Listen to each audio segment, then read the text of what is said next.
Udah, jangan sedih, positive thinking aja.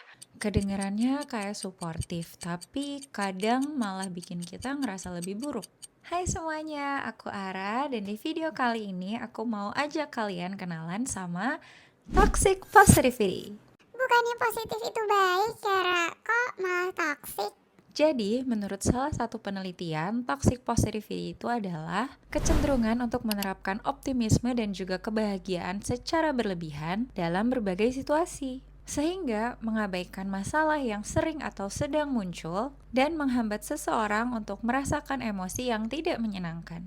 Jadi awalnya kata toxic positivity ini tuh setidaknya pernah digunakan sebelum atau sekitar tahun 2010 dan kemudian jadi masif digunakan saat COVID-19 kemarin, yang mana akhirnya digunakan sama psikolog untuk menjelaskan kondisi di mana adanya dampak negatif terhadap kesehatan mental akibat adanya tekanan ataupun tuntutan untuk selalu bersikap positif meskipun sedang mengalami emosi ataupun situasi yang sebenarnya sangat negatif. Tapi sebenarnya kenapa sih kita nggak boleh mempositifkan situasi ataupun emosi negatif? It's simply because not every emotion needs to be positive, guys. Feeling sad, angry, disappointed, or overwhelmed is part of being human and that's okay.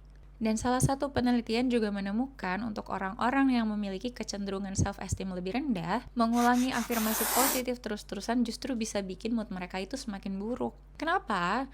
Karena ketika kita berusaha untuk berpikiran positif sementara apa yang sebenarnya kita alami itu sebaliknya, hal tersebut justru bikin kita makin menyadari kesenjangan antara apa yang kita rasakan dan apa yang seharusnya kita rasakan. Sehingga akhirnya memperburuk cara kita memandang diri kita sendiri. Kadang support terbaik itu bukan gimana caranya kita bisa selalu ngelihat sisi positif dari semua masalah, tapi juga bagaimana kita bisa mendapatkan ruang untuk merasakan secara penuh apa yang sedang kita rasakan. Always remember that you don't have to be okay all the time, because negative emotions are also part of being human, so just be human guys. Jangan lupa untuk memvalidasi semua emosi yang kalian rasakan ya. Bye-bye!